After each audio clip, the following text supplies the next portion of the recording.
Começando então aqui, qualquer minuto, sou Marcelo Araújo, jornalista, escritor, artista visual, começando mais uma edição de A Live nesta sexta-feira. Hoje é dia 14 de agosto de 2020, esperando a nossa convidada Josiana Paganini entrar. Vanessa acabou de entrar. Suzy tá ali atrás, né, Suzy?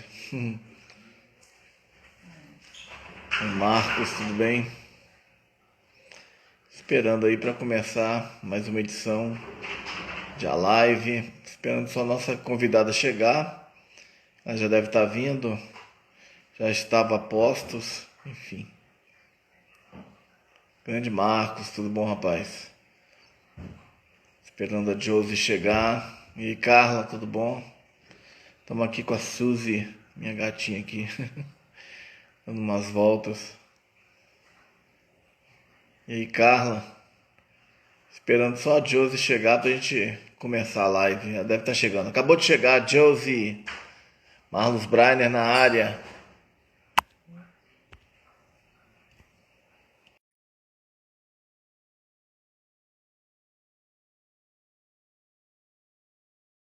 De alguns instantes estará dividida a tela. Aí está ela, a belíssima Josiana Olá, Paganini. tudo Seja muito bom? bem-vinda. Obrigada, Tudo ótimo. Marcelo. É um prazer estar aqui com você, te ver pelo vídeo. Eu que agradeço a sua presença aí. Aham. Enriquecer a nossa noite aí de sexta-feira com seus conhecimentos Pois literários, sua é. formação. Legal, Uhum. Josie. Então é o seguinte, eu vou fazer uma breve apresentação sua, depois eu passo para você começar a conversar com a gente, né? Fazer as primeiras perguntas. É o Walter Sotomayor que está ali, um grande O abraço Walter, para nosso ele, colega, abraço nosso mesmo. colega. Há anos que não vejo, é um prazer revê-lo aqui nas redes É. sociais. Bom, Josiana, vou fazer uma breve apresentação sua. Josiana Paganini, que é jornalista e crítica de arte e de literatura, também pesquisadora da área, formada em teoria e história da arte, com especialização em filosofia e mestrado em teoria literária. Sua dissertação foi sobre A Hora da Estrela, livro de Clarice Lispector. O resultado dessa pesquisa será publicado pela editora Horizonte, agora em 2020, né, com o título de O Engajamento Poético, A Hora da Estrela e a Literatura Brasileira pós-64, em comemoração ao centenário de Clarice Lispector, que será comemorado agora em dezembro. Também Uhum. pesquisa a obra da crítica de arte Gilda de Mello Souza, uma das primeiras mulheres a ingressar na Universidade de São Paulo, a USP, isso nos anos 30. Boa noite, Luciana Barreto, boa noite a todos. Outro de seus interesses é o escritor pernambucano Osman Lins, autor do romance Avalovara, publicado em 1973. Josiana tem vários artigos publicados sobre esses três autores e participa ativamente de congressos e seminários, agora de forma online, né, nos quais apresenta estes estudos. Josiana, passo para você então. Em primeiro lugar, até uma curiosidade, né, em relação a essa questão dos congressos, enfim, com a pandemia, como é que eles estão acontecendo? Estão sendo realizados online, né? Enfim, você está participando deles. Não, pois lógico, né? Todo mundo foi pego de surpresa, mas eu acho até que os que eu tenho acompanhados, eles se organizaram rapidamente, que seriam congressos presenciais, conseguiram se organizar rapidamente para virar congresso virtual, né? Eu vou participar agora em setembro de um que é da Associação Brasileira de Pesquisadores de Artes Plásticas, a ANPAP, e é um dos maiores encontros da área de artes plásticas, reúne muita gente, eu sei, imaginando de 200 a 300 pessoas, e eles conseguiram rapidamente transformar num congresso virtual, que vai acontecer agora em setembro. A participação de todo mundo é gravada, você faz a sua apresentação, a apresentação do seu trabalho em um vídeo gravado, e isso vai ser exibido lá de alguma maneira, que eu não sei como é que é, e depois abre para o debate virtual, que eu também não. Vai ser tudo uma surpresa para a gente, né? Uhum. E em setembro, outubro, aí acontece outro congresso que eu também vou participar, que é sobre os Manlins, que é organizado pela professora Elizabeth Azim, que é uma grande pesquisadora dos Manlins e que mantém um grupo. voltado para a pesquisa da obra dele há muito tempo, e esse também vai ser virtual, mas esse a gente vai falar lá na hora, não vai ser gravado, né? Então, eu Uhum. acho que, pelo que eu estou vendo, as pessoas estão conseguindo se adaptar bem, né, a esse formato. Assim, por um lado, a gente perde de não poder encontrar os colegas, né, nessas trocas interpessoais, que quando você está num congresso, você conhece pessoas e tal. Mas, por outro lado, eu acho que também ele permite que mais pessoas participem, porque fica mais econômico, né, Marcelo? Você não precisa gastar Uhum. com passagem, você não precisa gastar com hospedagem, você não precisa gastar com alimentação. Então, desse ponto de vista, eu acho bastante interessante. Eu acho que pode agregar muita gente que às vezes tem dificuldade de participar, porque não tem condições econômicas mesmo para isso, né? Uhum. E eu acho que assim, no Brasil pós-pandemia, isso vai ser mais importante ainda, porque, de modo geral, acho que as pessoas vão estar mais empobrecidas, né? Vai ser mais sem dinheiro ainda para esse tipo de coisa. Então, assim, foi um choque inicial, mas eu estou achando, assim, que vai ser bem legal, sabe? E é Nossa isso. amiga Gioconda, nossa amiga Gioconda Caputo, um abraço para ela e para o Sérgio Moricone também, alguns Também. familiares seus, que eu acredito que pelo sobrenome, né? Isso, família em Graça e peso. outros. Legal. A do Gioconda perguntou sobre qual vai ser seu vídeo, o que você vai mostrar no Congresso. Vai ser sobre a Gilda de Mello e Souza, né? Essa pesquisadora que já tem alguns anos, desde 2017, que eu me dedico a ela mais intensamente. No ano passado, eu já apresentei um trabalho sobre ela, que foi sobre a formação do método crítico dela. E esse ano eu vou apresentar um outro trabalho que é sobre a relação também do método dela, que teria uma relação entre a iconologia e a hermenêutica, que aí já tem uma abordagem mais filosófica, sabe? E vai ser sobre ela também. Certo. E no outro evento sobre o Osman Lins, você vai abordar qual aspecto? Nesse dos Molins ele vai ser centrado em aspectos da biografia do Osman Lins, e eu fiquei com a parte teórica do Osman Lins, o que para mim vai ser bastante interessante, porque vai me obrigar a estudar e pensar coisas que também têm relação com a Gilda, que também é uma crítica, que é a parte crítica e de teoria, não de teoria propriamente, mas de reflexão no trabalho dela, é que ela não é uma ficcionista, né, é a parte forte. Então, isso é bem interessante para mim, porque as duas coisas se comunicam, né? Não é sobre a obra ficcional dele, é sobre a obra teórica e ensaística que ele também tem. Legal. Legal, Josiana. Então, assim, só para, enfim, uma conclusão final sobre as suas considerações é que esse formato como tantas outras coisas, inclusive esse tipo de live que a gente está fazendo, né? Mesmo com a pandemia, esses congressos vieram, seminários, etc., vêm para ficar, né? Palestras online, tudo.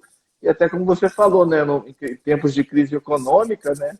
Enfim, não que vá se extinguir o presencial, mas soma, É, né?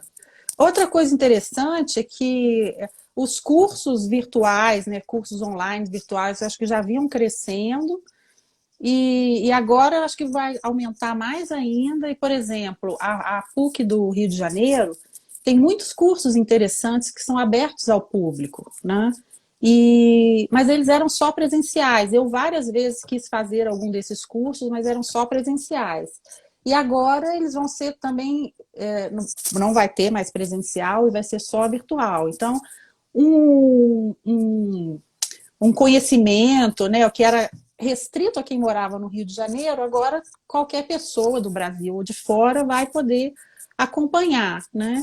Então eu acho que nesse sentido forçou, né? A pandemia forçou uma evolução tecnológica que pode ser bastante benéfica em termos assim de democratizar, né, o acesso ao conhecimento. Uhum. Os famosos males que vêm para o bem, né? É, Uhum.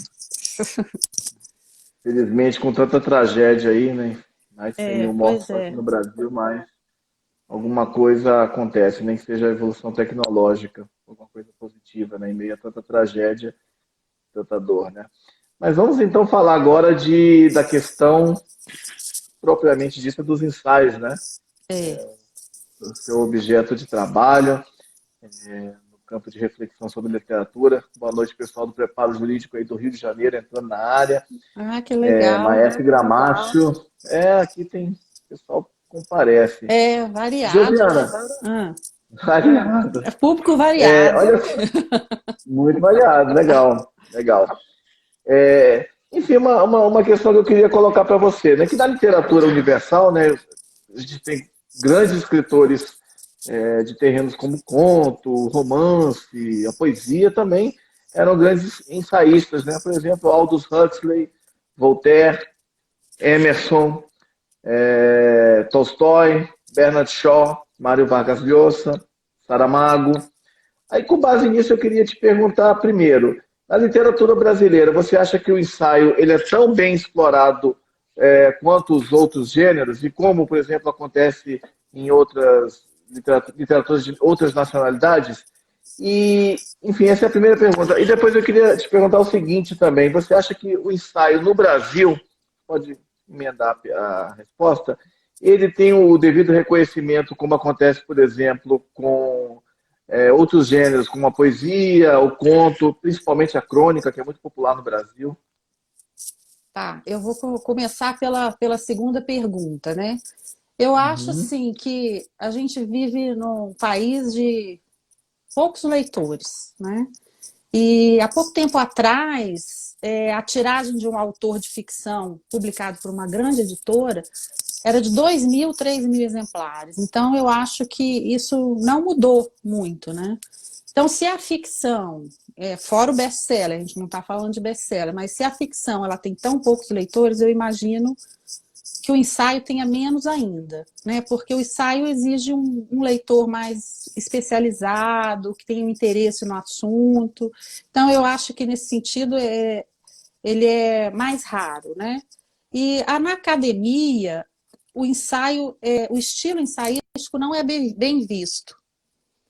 Não como objeto de estudo, o ensaio é muito estudado como objeto de estudo, mas como estilo a ser praticado dentro da academia, ele não é bem visto, porque a academia exige uma fundamentação teórica, uma metodologia, que não fazem parte do ensaio. A característica do ensaio é uma certa liberdade no uso das teorias, na forma de abordar o objeto, que pode ser, às vezes, de uma maneira muito intuitiva, né? É como se você fizesse um passeio por aquele tema, que pode ser ou uma interpretação de uma obra de arte, ou pode ser um sentimento, por exemplo, como a amizade, que o Montaigne tem um ensaio maravilhoso em que ele passeia sobre o que pensa o que é a amizade, né? Então, tem essa questão que o ensaio tem essa dificuldade de ser difícil de ser aceito na academia. Mas eu acho que isso não é assim puro preconceito, né? Porque ser ensaísta não é fácil, não é para qualquer um, né? Então, se você tem uma forma mais rígida, mais formatada para o aluno, é mais fácil com que ele consiga fazer do que quando ele tem muita liberdade na escrever, né? Mas, de fato, existe um preconceito contra o ensaísta. Eu, por exemplo, quando fui fazer meu trabalho sobre Gilda, o primeiro trabalho que eu fiz, a professora que me orientou pediu que eu não a chamasse de ensaísta, porque isso poderia gerar preconceito ali contra ela no ambiente acadêmico, né? Então, eu não a chamei de ensaísta, ela, como crítica de arte, professora de estética, mas deixei o ensaísmo dela de lado, embora eu não ache de jeito nenhum que é um demérito, muito pelo contrário, porque né, o ensaísta ele não fala, não é só um teórico, mas ele acaba também se colocando pessoalmente, ele fala da vida, ele fala vira uma coisa mais existencial, né, que o estudo puramente teórico não abarca. E a sua primeira pergunta foi sobre o ensaio no Brasil, não é isso? Isso. Eu acho que a gente tem grandes ensaístas, eu acho que é um estilo assim, que se adaptou muito bem ao Brasil, né? Eu cito, por exemplo, Gilberto Freire, que além de inovar nos temas, ele também inovou na forma com que ele escreveu. Isso sempre chamou muita atenção, não só no Brasil, como no exterior, né? E Mário de Andrade também foi um grande ensaísta. Ele tem um livro que se chama, inclusive, Ensaio sobre a Música Brasileira. E o Mário de Andrade era primo da Gilda, uma curiosidade, né?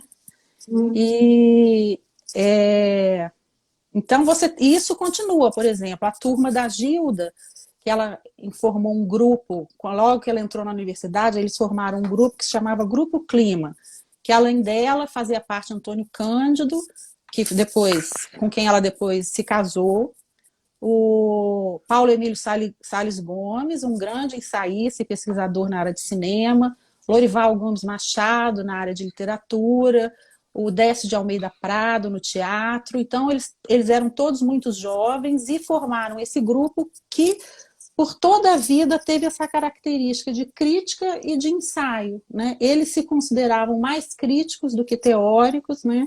E no estilo ensaístico. Então, e tem autores que dizem, inclusive, que eles consolidaram o ensaio e a crítica no Brasil, essa turma, né? Aí, depois deles, vem, por exemplo, Roberto Schwartz, que foi aluno de Antônio Cândido, foi aluno da Gilda, Silviano Santiago, no Rio de Janeiro, né? Quem mais? Ferreira Goulart, que também, além de poeta, é um grande ensaísta, tem grandes ensaios escritos sobre a arte. E eu acho que essa tradição vem se perpetuando, sabe? A gente tem Lourenço Mami, que também é um ensaísta da área de arte, um professor do Rio, que é o João César Castro, também é um grande ensaísta. Então, eu acho que foi um gênero que se adaptou muito bem ao Brasil, sabe? Assim, o nosso estilo, porque ele é um estilo livre, é um estilo que exige criatividade e que pode jogar muito livremente com as teorias, não tem aquele peso da tradição e da fundamentação teórica, né? E assim, então eu acho que é muito bom, é muito rico o ensaio no Brasil. Legal, legal, Josiana. Algumas pessoas aí fazendo observações, né? A Luciana Barreto falou do Jorge Luiz Borges, né? Argentina. A Gioconda Caputo, nossa amiga, citou, assim como você falou do Paulo Emílio, ela citou Jean-Claude Bernardet, né? Também na terreno do Também. cinema. José Miguel Wisnik também. E na música, né? Também é um grande músico e também um grande É um grande ensaísta. escreve muito bem e é um grande músico também. Uhum. Boa lembrança. Um abraço aí para o Lund Ô, Braguin, que vai estar Lund, aqui no abraço também. sábado, sem ser esse agora, no outro, Renata Caldas. Pessoas entrando Estarei aí, um abraço vendo. a todos. Uhum. Legal. Josiana, falando então um pouco sobre a Gilda, né? A ensaísta, né? Poxa, Pode chamar, viu? filósofa, Com orgulho. não, claro, filósofa, crítica literária e professora universitária, Gilda de Mello e Souza, né? Que foi, como a gente falou aqui no começo, né? Você bem lembrou, uma das primeiras mulheres, né, a ingressar na USP, na década de 30, né? Se a gente imagina o Brasil hoje, bem que o Brasil tem andado para trás muito, né? Mas a gente já imagina essa carga de tanta misoginia, machismo e etc., e preconceito hoje, imagina, sei lá, 80 anos atrás, né, 90 anos atrás.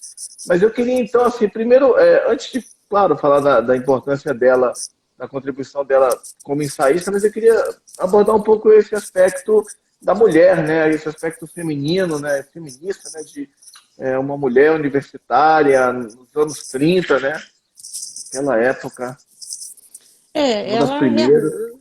realmente ela foi uma pioneira, embora em tudo que eu já tenha lido dela, ela aborde a questão feminina, mas ela nunca se coloca como assim feminista, entendeu? Como Uhum. lutando pelos direitos da mulher, não tem isso. E realmente eu fico imaginando que que eu era uma mulher, que foi para uma mulher entrar na universidade em 1937. A USP tinha sido criada apenas há 3 anos antes, em 1934. Uhum. E no curso de filosofia, que era um curso, eu acho que exclusivamente masculino, eu fico imaginando, né? Isso já é uma E, grande atitude, né? Enfim, mesmo não levantando e bandeira. essa atitude, vale lembrar, segundo ela deveu, né, a Mário de Andrade, porque ela era de uma família, ela era prima de Mário de Andrade, né, e ela morava numa fazenda em Araraquara, e aos 12 anos ela queria continuar os estudos e foi mandada para a família para morar com a família do Mário de Andrade em São Paulo. O Mário morava com a mãe e, se não me engano, uma tia, que inclusive a casa dele é hoje um museu lá em São Paulo, vale a pena visitar, eu já fui. Então, aos 12 anos, ela foi morar com o Mário, e ela conta que o Mário franqueava os livros para ela, que ele direcionava um pouco os estudos dela, e na hora dela ingressar na universidade, ela dizia que a vontade dela era ser escritora. E, então ela queria fazer letras, mas o Mário falou, não, se você quer ser escritora, é melhor você fazer filosofia, que é um curso que vai te dar mais substância para você escrever. E então ela seguiu o conselho do primo, né? Como não seguiu o conselho do primo, que já era famoso nessa época, já era autor de vários livros e tal, e ela foi fazer filosofia. E, sim, mas aí eu fico imaginando o que ela não enfrentou nesse ambiente, porque eu me lembro de uma entrevista da Marilena Chaui, naquela revista Caros Amigos, isso na década de 90, deve ter sido final da década de 90. Ela deu uma entrevista longa para essa Caros Amigos e ela contou a história de que quando ela entrou no curso de filosofia, na década de 60, quer dizer, quase 30 anos depois da Gilda, na USP também, eram 2 ou 3 mulheres só na turma. E no primeiro dia de aula, com o professor José Arthur Gianotti, ele entrou dentro da sala, ele deu uma olhada em quem estava dentro da sala, viu as moças dentro da sala, olhou para elas e falou assim, o que as florzinhas estão fazendo aqui? O lugar de caçar marido é lá na Letras. Então, se a Marilena Chaui ouviu isso quase 30 anos depois, eu imagino que a Gilda também não enfrentou, sabe? Mas eu não li ela falando nesse aspecto nada, assim, citando nomes e desfeitas que ela tem recebido, não. Mas ela fala que foi realmente difícil, né? Que ela sentia que os homens a estimulavam, mas achavam que aquilo não ia durar muito, né? E ela fala que naquela época, assim, você tinha 3 posturas para frente a isso, a mulher teria 3 posturas, né, frente a uma carreira. A primeira seria adotar uma postura totalmente masculina, o que significava não casar, não ter família, não ter filhos, né, para você poder se dedicar totalmente à carreira. A segunda postura seria você adotar um meio termo, que seria continuar na carreira e ter uma família, mas isso implica não poder se dedicar totalmente à sua carreira, né? E foi o que ela fez, e ela mesma disse que foi o que ela fez. E para você ter uma ideia, Antônio Cândido tem mais de 20 livros publicados. Ela publicou apenas 4 livros, né? De altíssima qualidade, mas foram apenas 4. E a terceira postura seria o que ela mais viu, ela disse que mais viu na época dela, seria a mulher abdicar completamente da carreira e virar uma espécie de secretária do marido, né? E eu lembro que, assim, uma coisa que sempre me chamou muita atenção em livros antigos, de homens, né, era a dedicatória. Dedico a minha mulher, fulana de tal, que me ajudou a datilografar esse livro, né, que me ajudou a fazer uma pesquisa para esse livro. Então, eu acho que isso era bastante comum mesmo, né? E aí ela, sim, foi pioneira nesse campo e acho que pioneira também em outros campos, além desse campo da mulher, né? Ela também foi pioneira justamente como ensaísta, mas eu acho que isso aí você vai fazer uma outra pergunta, não sei, deixa eu interromper aqui, senão eu vou direto, falando da Gilda. Não, não, fique à vontade. Mas a pergunta é justamente essa. Agora como ensaísta, né? Qual foi você falou apenas 4 livros publicados, né? Qual foi a contribuição que você vê dela para o desenvolvimento do ensaio no Brasil, né? Acho que a Luciana Barreto citou um texto dela sobre o ensaio sobre moda, não é isso? Esse é o principal livro dela, é o livro mais conhecido, que é o livro que é fruto da tese dela de doutorado, que foi orientada pelo Roger Bastide, que era um dos 3 professores franceses que vieram para dar aula no início da USP, que foi o Roger Bastide, o Claude Lévi-Strauss e o Jean Moguet, né? E a Gilda foi aluna de todos os 3, mas foi orientada pelo Roger Bastide. E essa tese dela foi sobre a moda, e que foi uma coisa bastante original para a época, não era um tema que a academia costumava prezar, né? E foi uma tese na área de ciências sociais, porque o Roger Bastide era sociólogo e antropólogo, então foi uma tese na área de ciências sociais. E o estilo da tese é totalmente ensaístico, né? O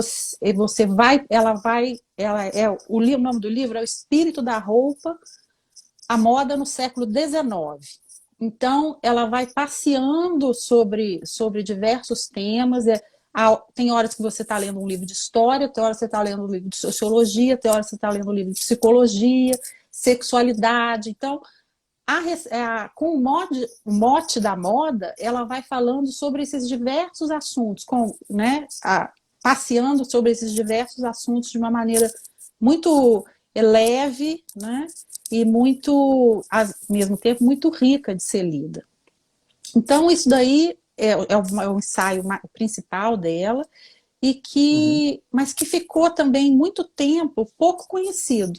Ele foi publicado em 1950 pela Revista do Museu Paulista, em São Paulo, e só foi publicado depois de novo em 1987 pela Companhia das Letras. E um dos primeiros livros acho que a companhia foi criada em 86, em 87, então ele está entre os primeiros livros que a Companhia das Letras publicou. E há professores da USP que foram alunos dela, por exemplo, que citam que esse livro dela, nas décadas anteriores, né, circulava entre eles em cópias mimeografadas, não sei como, e como uma preciosidade, porque era uma coisa que você não tinha acesso, e que um deles, eu não sei se é o Franklin Leopoldo, que é professor de filosofia da USP, ele fala que esse livro ficou no limbo das obras esquisitas, né? Porque ele era muito diferente do que se costumava fazer então. Ela, por exemplo, o livro é rico em imagens, fotografias, ela usou fotografias que são da sua própria família, lá do interior de Araraquara, pinturas, desenhos, coisa que também não era comum na época de se fazer. E tem um historiador inglês, que é o Peter Burke, ele diz que os estudos de história só vão começar a se interessar pelas imagens lá pela década de 80. Então, mais uma coisa que ela foi pioneira a utilizar a imagem para fazer os estudos dela, né? Então, esse é o principal livro dela. E aí, ela tem um outro livro que é sobre Mário de Andrade, sobre Macunaíma, que é o Tupi e o Alaúde. E ela tem outros 2 livros que são críticas e ensaios que ela publicou na imprensa. Outra característica desse grupo, o Clima, do qual ela fez parte, era isso, eles publicavam muito em jornais, sabe? Coisa que a gente perdeu hoje em dia, que é esse espaço para crítica, né, nos jornais. Os cadernos de cultura dos jornais se empobreceram demais. E imagina, se naquela época você tinha críticos de uma capacidade como a Gilda, como o Antônio Cândido, como o Décio de Almeida Prado, que escreviam regularmente nos jornais, né? E de forma acessível para todo mundo ler, né? Numa linguagem simples. E isso a gente se perdeu. Então, esses 2 outros livros que ela tem, ela reuniu essas críticas, ensaios publicados esparsamente, e reuniu nesses 2 livros. Né? E num desses livros tem um estudo dela que é muito, muito conhecido e muito importante, que é sobre os precursores do modernismo brasileiro, né? Que era uma exposição sobre o modernismo, e pediram para ela fazer um texto de apresentação, né?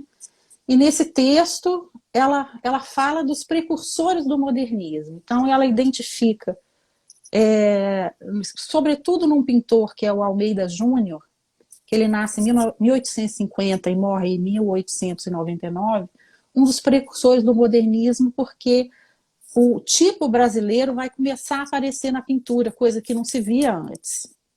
Antes dele, mesmo quando aparecia uma Índia, por exemplo, numa pintura brasileira, ela vinha ao estilo com um gestual europeu, né? Era a Índia, mas o gestual europeu, porque o tipo era índio, mas a forma era copiada do que a arte europeia fazia, né? E o Almeida Júnior, não, ele já vai começar a prestar atenção no brasileiro e copiar o gestual do brasileiro, transpor para a tela o gestual do brasileiro. E a Gilda vai perceber isso e estabelecer isso como estabelecer o trabalho dele como precursor do modernismo. Ele tem telas, por exemplo, a mais famosa, que chama O Derrubador, que está no Museu de Belas Artes de São Paulo.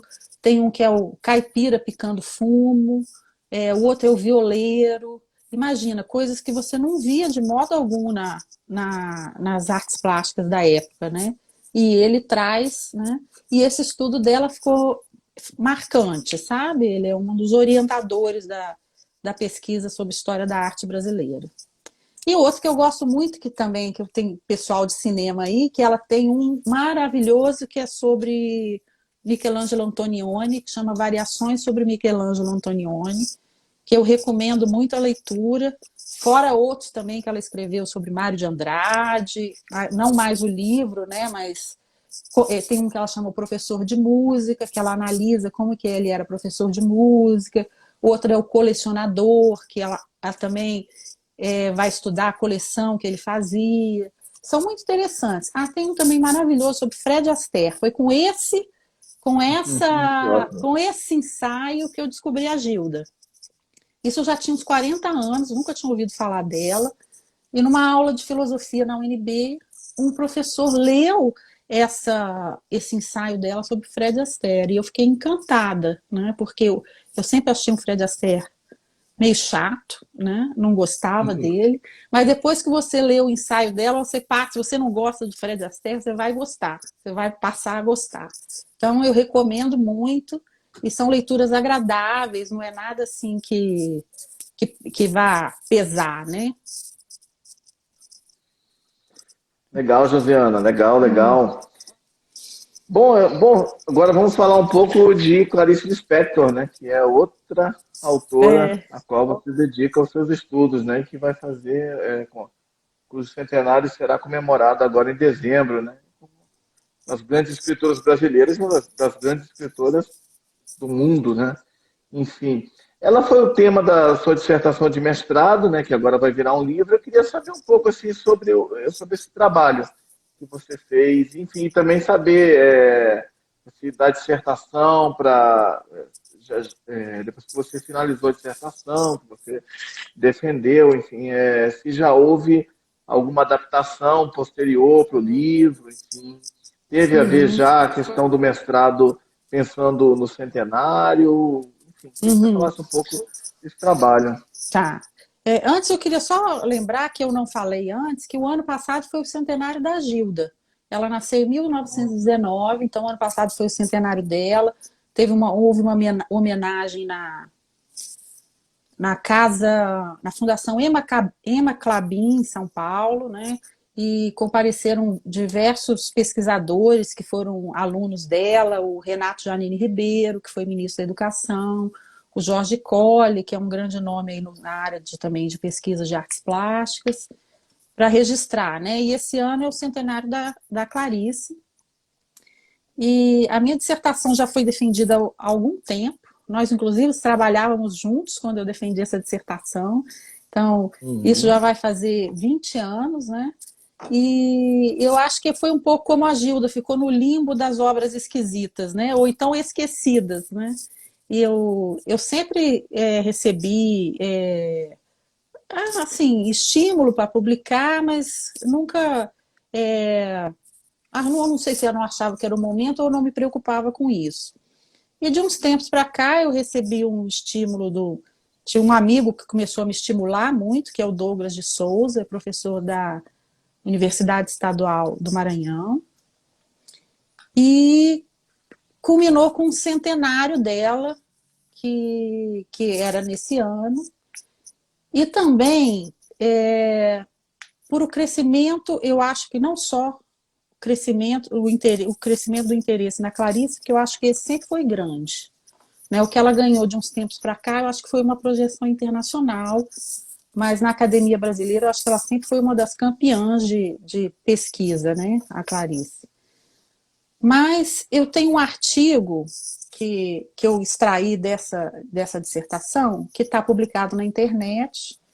Eu publiquei recentemente esse artigo, e aí, em pouco tempo, ele tinha em pouco tempo ele teve muitas visualizações, que é um artigo sobre a literatura engajada, que eu tirei dessa dissertação. Então, eu falei, eu pensei, eu acho que o interesse não só sobre Clarice, mas sobre a literatura engajada, de uma forma geral, ele cresceu, sabe?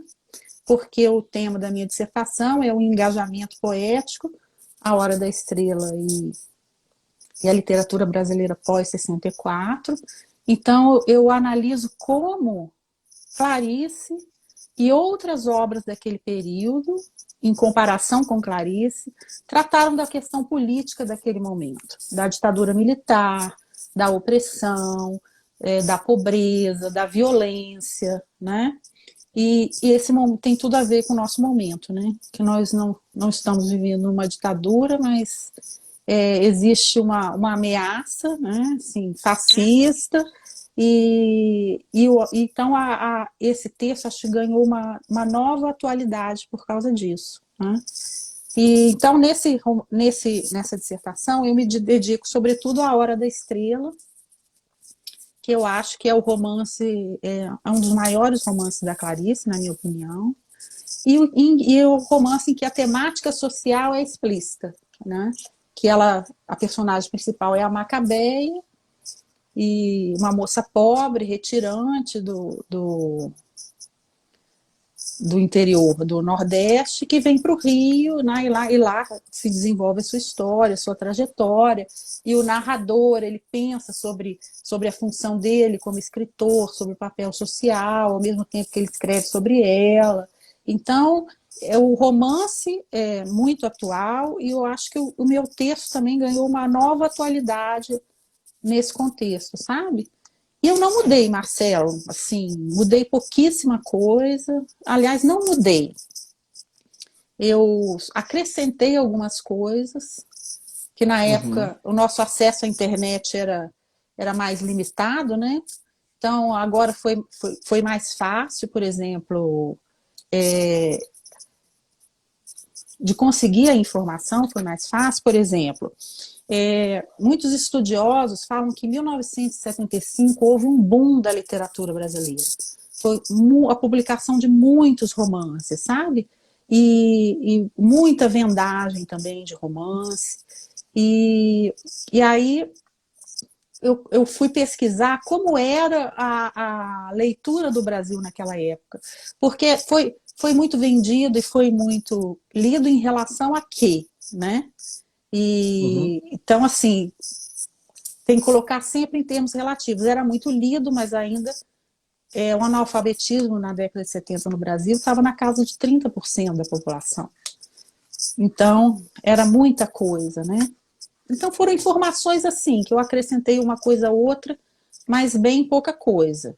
E vai ser legal publicar agora, é uma homenagem a ela também, né? A Clarice. E uma homenagem singela pela editora Horizonte, mas eu acho que vai ser legal, que vai ser bem recebido o livro. Qual que é a previsão de lançamento? A editora me falou setembro, né? Mas se for até dezembro, eu estou satisfeita, sabe? E saindo até dezembro para ser nesse ano ainda. Esse trabalho foi citado, por exemplo, pelo Instituto Moreira Salles como um dos trabalhos existentes sobre a Clarice, sabe? Então eu acho que ele tem uma qualidade, né? Apesar do tempo passado e tal, tem uma qualidade boa. Parabéns, Josiana, parabéns pelo seu trabalho. Mas, enfim, até você falou o seu texto ganha uma atualidade, né, por conta dessa A onda situação política, né? fascista, dessa situação política do momento, né, enfim. E ao mesmo tempo, assim, uma coisa triste que a gente observa é o seguinte, é que justamente, enfim, ainda bem que está saindo o seu livro, né, resultado do seu trabalho de mestrado, mas também uma certa, como é que eu diria, isso por conta até de como as instituições federais voltadas para a cultura estão nesse governo, né, não tem uma. Está falando nessa, pelo menos não nível de governo federal, de como nível de governo federal é feio, né, mas assim, não se está falando no centenário, né, enfim, Secretaria Nacional de Cultura, Não, nada, né, enfim, nada. é Nem, triste isso. nem no âmbito federal, nem no âmbito estadual, né, dos governos estaduais. E o que eu acho que o que estão fazendo são as instituições. Eu não sei exatamente, mas imagino que algumas instituições devem estar preparando alguma coisa sobre ela, talvez o SESC, ou o Instituto Moreira Salles, né? E as iniciativas individuais da academia ou de pessoas como eu, né? Agora, do governo, a gente não pode esperar absolutamente nada. Nós temos Nada. um presidente que não sabia quem era João Gilberto. Imagine Clarice Lispector, né? Assim, é extraterrestre para ele, né? Então, Ele não nunca deve nem sei. ter lido um livro na vida, né? Não, e assim, Ele disse que leu a biografia do torturador lá, que ele idolatra o Ustra, mas olha, eu tenho minhas dúvidas de que até esse eu livro ele tenha também, lido mesmo. eu também tenho dúvida. E, Dúvidas. e a área de cultura é totalmente desarticulada, né, federal. Né? Então, assim, agora a gente que nos resta é sobreviver. Sobreviver e torcer para ele não se reeleger. Isso. É duro, é duro. Pois é, falamos da Gilda, falamos da Clarice, agora vamos falar então do Osman Lins, né? Que você Isso. participa, inclusive, de um grupo de estudos, né, dedicado a esse escritor. É, Há alguns anos vocês lançaram um livro, eu fui até no lançamento desse livro, várias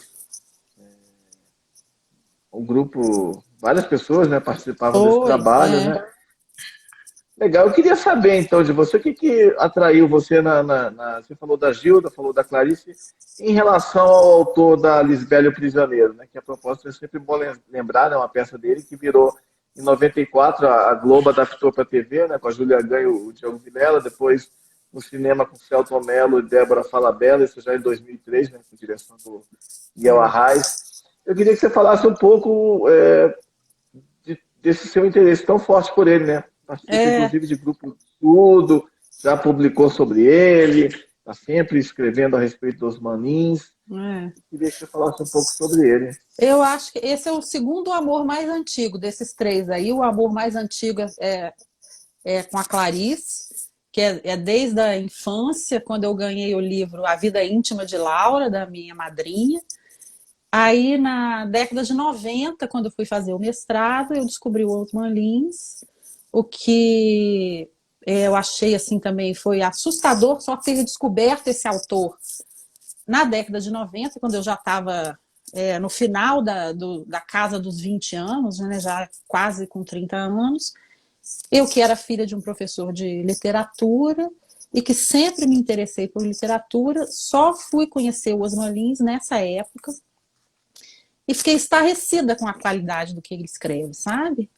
E desde então ele tem sido um objeto de pesquisa. Eu comecei um doutorado na UERJ, no Rio de Janeiro, e não terminei por motivos diversos pessoais, né? Mas era sobre Osman Lins, era sobre a estética medieval no romance Avalovara dele. E depois, voltando para Brasília, eu, através da Luciana, minha amiga, eu conheci a Elizabeth Azin, que é a professora que coordena esse grupo, né? E desde então eu vou para um autor, vou para outro, mas volto sempre para Osman Lins, porque a obra dele realmente é muito rica, né? É um dos mistérios assim que me intrigam, é porque ele não está no cânone da literatura brasileira, sabe? Porque ele é um autor assim que rivaliza com Guimarães Rosa, com Clarice Lispector, com Graciliano, né? A qualidade da obra dele. E ele não entra no cânone, até mesmo a universidade tem uma certa resistência. Você tem alguns nichos de pesquisa, aqui em Brasília, a professora Elizabeth Azim, em São Paulo, a professora Sandra Nitrini, no Sul tem a professora Leni, mas são coisas assim, sabe? Grupos, quase como se fosse assim, coisas para iniciados, né, na obra dele. E isso me intriga muito, porque que ele não consegue, a obra dele não consegue dar esse salto para o cânone da literatura brasileira, né? É uma obra difícil, principalmente o romance A Valovara. No teatro, não. No teatro, ele tem um teatro de feição mais popular, né? Que o filme Lisbela e o Prisioneiro, assim, mostra muito bem, né? Essa face dele. Agora, no romance, na ficção, né? A partir, sobretudo, de um livro de contos que ele publica na década de 60, se eu não me engano é 69, Nove Novena, e depois A Valovara, e depois Rainha dos Cárceres da Grécia. Essas 3 obras, Rainha dos Cárceres da Grécia também é um romance. São bem sofisticadas, sabe? Exige assim, um leitor assim, bastante interessado, que se esforce em ler, porque às vezes é difícil de ler, mas extremamente. A gente não pode dizer que Grande Sertão Veredas seja fácil de ler, nem que A Paixão, segundo o GH, também não é fácil de ler. Então, não é a dificuldade dele que impede dele entrar no cânone, né? Por exemplo, no Rio, na época que eu estava fazendo doutorado, a minha orientadora, que já era uma mulher mais velha, uma grande pesquisadora também na arte e literatura, nunca tinha lido Osman Lins, né? Então, isso é muito comum você encontrar. Você não vai encontrar um professor de literatura brasileira que não conheça Guimarães Rosa, que não conheça Clarice Lispector, que não tenha lido Graciliano, né? Mas você encontra e acha normal não ter lido Osman Lins, sabe? Isso é muito intrigante. Mas eu recomendo esse romance A Valovara, é belíssimo, é estarrecedor de belo, né? Eu estou estudando para escrever sobre aquilo que eu falei, aquele próximo ensaio meu, artigo, né, que seria sobre a obra teórica dele, e pesquisando coisas sobre a biografia dele. Ele era um homem muito sistemático. Então, ele, por exemplo, fazia um roteiro de levanta às 6, toma café, estuda, vai para o trabalho, porque ele era funcionário do Banco do Brasil, depois volta, depois estuda de novo, será tudo escrito por ele. E ele, ao escrever esse romance A Valovara, ele também fez um roteiro do que ele ia escrever. E a primeira coisa do roteiro dele é investigar o universo. Investigar o universo. Então, você imagina a dimensão da tarefa que ele se colocou e que eu acho que ele realiza nesse romance, sabe? É uma tarefa assim, imensa, parece extremamente pretensiosa, mas ele é um homem muito culto, muito engenhoso, consegue realizar nesse romance. A começar pelo título do romance, né? A Valovara é um jogo de palavras com uma divindade indiana, que é a Avalokitesvara, que é um nome até difícil de pronunciar, né? E ele faz um jogo de palavras para reduzir, acho que até tornar mais fácil da gente pronunciar, né? E é muito, muito, recomendo muito, sabe? E esse grupo existe há muitos anos, dedicado à obra dele, e assim, ele merece toda essa dedicação. Né? Certo, teve esse livro, né, que vocês lançaram. Não, acho que em 2015 que vocês lançaram esse livro, 2016. Vários livros. Esse grupo já lançou vários livros, eu participei de 2 deles, mas a Elizabeth, assim, ela está sempre organizando outros livros, abordando outros aspectos da obra dele, organizou um outro sobre o teatro na obra dele, só sobre o teatro. Então, assim, ela é bastante ativa realmente, ela reúne pessoas também de várias localidades para estudar e escrever sobre ele. E eu escrevi esses 2 artigos, os 2 sobre a Valovara, né, que era o meu objeto de pesquisa, então, no então doutorado. Tem a previsão de algum projeto aí pela frente do Vai, grupo? vai ter agora em setembro, vai ter o encontro de literatura osmaniana, e ele é aberto para ouvintes, vai ser virtual, é aberto para ouvintes, para quem quiser participar. Quem quiser participar, me manda uma mensagem em direct, que eu mando o link para esse encontro, né? E provavelmente, conhecendo a Elizabeth Azinha, a garra que ela tem, é possível que saia um outro livro daí sobre o Osman. Legal, só para passar aí, enfim, o contato da Josiana aqui no Instagram é @josianap, não é isso? Isso. Uhum. Legal, pelo direct aqui do Instagram as pessoas conseguem falar, inclusive quando o seu livro sair também, né? As pessoas vão querer Isso, comprar. vou divulgar, exatamente. Ah, legal, Josi. Tem previsão de Uhum. algum lançamento virtual aí? Não, lançamento virtual por enquanto não.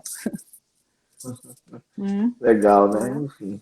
Uhum. Bom, agora um assunto que eu não poderia. Você falou tantas coisas interessantes sobre literatura, sobre ensaios, sobre Clarice, sobre os Manins, sobre Gilda de Mello e Souza, mas eu não poderia deixar de conversar com você e pedir a sua opinião, né? Sobre um tema para lá de polêmico, né? Você chegou a tocar um pouco na questão política, mas é uma questão que está movimentando as redes sociais aí, o país, inclusive com petições. É uma questão muito grave, né? Porque uma das questões da reforma tributária que o Paulo Guedes, o ministro da Economia, quer mandar para o Congresso Nacional é uma das polêmicas, né? Enfim, várias, né? Mas essa é uma das que é mais graves, né? Uma das mais graves, que a intenção do governo, deste governo, de taxar os livros, né? Enfim, e já há uma movimentação muito grande. Eu espero que isso não passe, a gente espera que isso não passe no Congresso, né? Mas enfim, o Congresso também não é tão confiável, pelo menos boa parte dele. Mas é muito grave, porque eu andei vendo algumas matérias, inclusive, na imprensa, falando de que há um risco, inclusive, de quebra geral de editoras e de livrarias por conta disso, né? Enfim, tanta coisa para taxar, que não é taxada, lancha, por exemplo, jet ski, helicóptero, sei lá o que, essas coisas não pagam imposto, né? Mas se quer, não há um imposto sobre grandes fortunas, mas se quer taxar livro, né? E o ministro da Economia, esse senhor, ainda tem a ousadia de dizer que livro é coisa da elite, né? Quer dizer, É. ele quer perpetuar a ignorância. Mas eu queria o seu comentário. É um absurdo, né? Mas eu acho que a gente que acompanha as ações desse governo tem lógica, né? Eu hoje, quando soube dessa notícia, né, eu me lembrei da proposta do Guedes de taxar o seguro-desemprego para financiar aquele programa de primeiro emprego, né? Então você taxa o pobre para financiar o pobre, né? E o rico continua, né, na sua distância, né?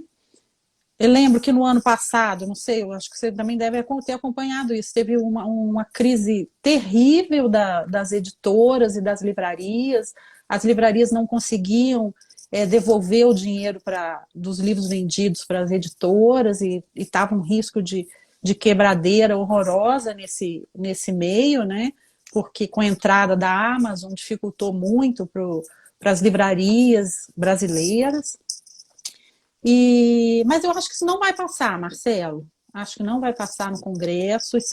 Essa isenção de impostos sobre o livro está na Constituição. E me parece assim uma espécie de boi de piranha, sabe? Alguma coisa assim. Eu vou botar isso que vai chamar vou falar isso que vai chamar muita atenção, e por trás eu vou estar mexendo com outras coisas de tributos que as pessoas não entendem bem, que não chamam tanta atenção, Uhum. e sobre os quais também os parlamentares não podem fazer barulho, né? Então eu tenho a impressão que é um pouco isso, né? E eu tenho Uhum. quase certeza que no Congresso isso não passa. A questão são as outras coisas da reforma tributária, que a gente é super difícil de entender, porque o sistema tributário brasileiro é uma loucura, né? Então, o que vem por aí, né? Mas coisa boa, não sei se vem, né? Com esse novo imposto que ele está querendo criar sobre transação financeira, que normalmente é um imposto que sacrifica, né, a parcela da população, que já é mais sacrificada. Vamos ver, mas eu acho que não vai vingar essa história, não. Né? Eu não tinha, não estava muito atento a esse ponto que você levantou de ser um famoso bode na sala, né? Ou como você disse, o boi de piranha, né? É, Tem outras maldades juntas, né? Acabar com as deduções, né? De gastos com educação e saúde, né? Que ele fala também, isso é privilégio da classe média, né? Engraçado que ele só fala privilégio, os privilégios nunca são os dos ricos, né? Sempre classe média para pobres, é, etc. Né? exatamente. É, Mas. Não, pode falar, fala. pode falar. Não, eu ia falar Não, era, só. era questão. Pode falar, por favor. Não, que a classe média já paga tudo, né? A conta, assim, grande conta já é paga pela classe média, né? Que a gente paga impostos, mas não tem escola, não tem saúde. Se a gente pagasse todos esses impostos e pelo menos as classes menos favorecidas tivessem a escola de qualidade, tivessem saúde de qualidade, pagaria com prazer, né? Mas não tem, né? Então, perpetuam-se as desigualdades. Mas o que você ia falar? Não, é que como você bem falou no começo dessa live, né, enfim, de que já se vê tão pouco no Brasil, né, e, enfim, as livrarias e as editoras pequenas, enfim, principalmente, né, já de algum tempo vem enfrentando uma crise muito grave, né, você lembrou desse problema que houve no ano passado, e ao invés de pensar numa solução para promover o setor, para estimular a leitura, combater a ignorância, o que se faz é, mesmo que seja um bode na sala, mas só de ter essa ideia idiota, né, já é uma coisa lastimável. Não existe um projeto de Brasil, né, um projeto de desenvolvimento do Brasil. Eu acho esse governo me fez relembrar de termos que a gente tinha sepultado, como, por exemplo, terceiro mundo, subdesenvolvimento, né? A gente falava até a década de 80, a gente falava muito isso, mas na década de 90 começou país em desenvolvimento, né? Esse desenvolvimento que não chega nunca. Na verdade, nós somos subdesenvolvidos e o projeto do governo é que nós continuemos subdesenvolvidos, né? De uma classe que não pode ascender, que não pode melhorar, que é o pão e circo, né? A classe mais baixa, para ela, é o pão e circo. Para que ela precisa de livro se a tarefa que ela vai executar vai ser sempre subalterna e desprezada, né? Eu acho que é isso aí. Subdesenvolvidos. Legal, Josiana. Josiana, infelizmente, nosso tempo está chegando ao fim. Falta um pouco mais de 2 minutos para encerrar a live, porque se a gente não encerra, o Instagram faz isso e aí a gente perde. Mas, pô, eu queria te agradecer assim, do fundo do coração essa live de hoje, que foi uma aula, para mim, um grande aprendizado, mas eu acredito que para todos que participaram, que fizeram uma participação ativa. Que bom. Sei que você é ocupadíssima aí, você é cheia de tarefas, de trabalho, de trabalhos mil, enfim, e você ceder de forma generosa 1 hora do seu tempo aí para conversar sobre esses assuntos e nos passar esses conhecimentos, essa sua experiência fantástica, tanta coisa sobre Osman Lins, sobre Gilda de Mello e Souza, sobre Clarice, sobre ensaios, sobre literatura. Queria te agradecer. Eu que te agradeço, Marcelo. Você que foi muito generoso me chamando. Foi Obrigado. minha primeira live. Gostei muito de participar. E vou assistir as suas próximas. E agradeço todo mundo que participou, que esteve aí presente com a gente, né? E vem outras lives, outras tantas com a Josiana. Isso, vamos inventar outros temas. Aulas aí. Maravilha, gente. Eu queria agradecer também a todos que entraram aí, que eu não tinha citado, a Carmen Moretti, atriz, Cacau Teixeira, enfim, os outros eu já falei, não vou repetir porque o tempo está acabando, mas Luciana Barreto, Gundi, Joconda, Preparo Jurídico, o doutor João Batista, que é morador do cemitério São João Batista lá no Rio, mas está sempre aqui. Tá bom, muito obrigado, Saudades. Josiana. Essa live vai ficar salva aqui no IGTV e depois vai para o YouTube, e aí você pode compartilhar nas suas redes. Quem não viu pode ver, quem quiser rever ou perder uma parte, tá certo? Indicar para os amigos. Obrigado, Josiana. Sucesso aí com o seu trabalho. Beijo, Marcelo. Sucesso com o livro da Clarice, com os seus estudos, seminários. Bom trabalho, bons estudos. Boa noite a todos. Bom fim de semana. Tchau. Valeu, tchau.